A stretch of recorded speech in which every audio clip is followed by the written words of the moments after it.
Minilo je še eno večerovo soočanje Bob, ste zadovoljni s povedanim? Pravzaprav je bil večer kar prekratek, ker se mi zdi, da je bilo premalo povedanega.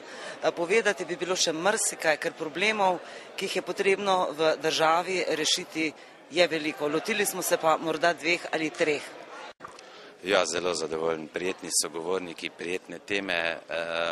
Mogoče mi je malce žal, da smo omejeni na tisto minutko, včasih pride kakšna stvar, ko bi človek rad kaj več povedal, ampak umetnost v politiki je tudi to povedati bistvo v nekaj stavkih v kratkem času.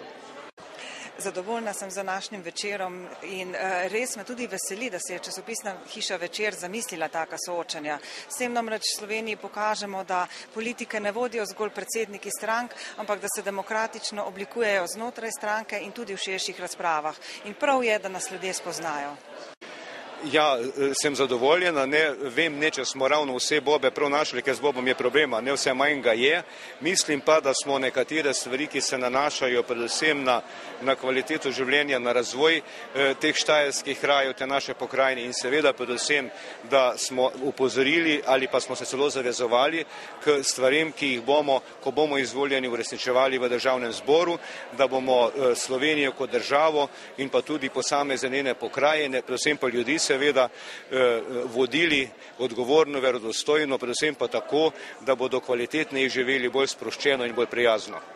Veste kaj, kadar imaš na voljo tako malo časa, je zelo težko povedati vse tisto, kar bi želel, ampak generalno gledano sem vesela, predvsem, ker je tekel dialog kulturno, umirjeno, pravzaprav sproščeno.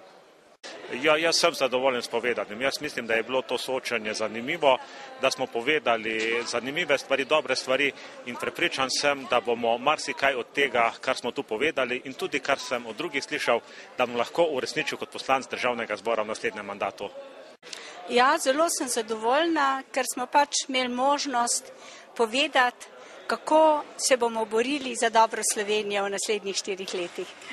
Sem zadovoljen s povedanim, veliko smo se pogovorili, veliko smo postavili nekih vizij, vesel sem zato, ker nismo veliko obljubljali, dejansko smo pogledali resnici v oči in pričakujemo od vseh kandidatov, če bomo izvoljeni, da bomo tudi korektni naših volilcev in volivcev in se tudi aktivno in odgovorno vključevali v razprave v parlamentu in predvsem skrbeli za ljudi, tako male kot velike, predvsem pa za malega človeka, kajti revščina je že na tako daleč v Sloveniji, da se z njo spopadamo. In stranki Lipa na to opozarjamo in to, kar smo opozorili, so sedaj pobrali tudi te velike stranke, ki se pa preko trupel tiščijo na oblast. To, kar se dogaja, mi ni preveč med obema največjima strankama.